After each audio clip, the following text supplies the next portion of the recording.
Former MEP John Tennant also said he would not allow the Brexit Party, especially leader, to be airbrushed out of the picture when the story of how Britain came to quit the EU is told. The Conservatives were propelled to victory in December by picking up dozens of seats in Labour heartlands, including former Prime Minister Tony Blair's old seat of in the North East. Mr Tennant's comments come at a time when Red Wall Conservative MPs are thought to be increasingly unhappy at stringent coronavirus restrictions being imposed in the North. And yesterday 50 of them from the recently formed Northern Research Group wrote to the Prime Minister to call for a post-pandemic economy plan coupled with a roadmap out of lockdown. Speaking before they sent their letter, Mr Tennant, who is demanding the withdrawal agreement with the EU is ditched as he believes it leaves the UK too closely aligned with the bloc, said voters would not forgive the Tories if they failed to deliver on Mr Johnson's famous pledge to get Brexit done. Mr Tennant has outlined his ideas in a new book, Rebooting Brexit, published earlier this month, with a foreword by Mr Farage himself. He told Express.co.uk he and his Brexit Party colleagues had been left disappointed by the failure to win any seats themselves in the election, which would have enabled them to put more pressure on the Tories.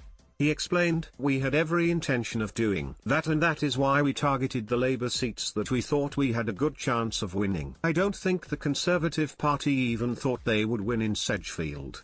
That was one of the biggest surprises of the election. But as I point out in the book, one of the happy coincidences is that most people who are strong Brexiteers who come from a Labour-style background could not, even at the height of Conservative dominance in the polls, bring themselves to vote Conservative.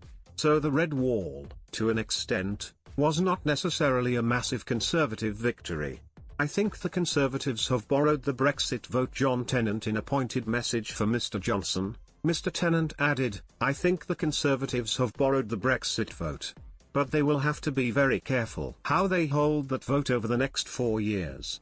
Mr Tennant, who, like his erstwhile leader, has not ruled out a return to the political fray if Mr Johnson signs a substandard trade deal with the EU, said he was also determined to ensure the efforts of Brexiteers were not forgotten. He said, "One of the reasons for writing the book was that I wanted the story of the Brexit Party to be there in black and white so that it does not disappear.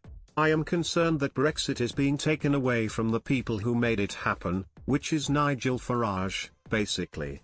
Reflecting on his time in Brussels, Mr Tennant also suggested other countries may eventually follow the UK's example. He said, "I did meet some MEPs from various different countries who are sceptical of the European project. But they are to varying degrees, in terms of how far their Euroscepticism goes. Some are anti-Euro, some are anti-Schengen. It is not necessarily absolute explicit that they want to leave the EU itself. But there are a handful of MEPs in various different countries who may see the only solution for getting back control is to leave the EU themselves." He stressed, if the EU itself does not listen to countries which are genuinely struggling under the competition regulations and so on and so forth, then those countries will one day see an exit of sorts as the last solution they have. If Britain makes a success of Brexit, those countries will say we want to have some of that ourselves.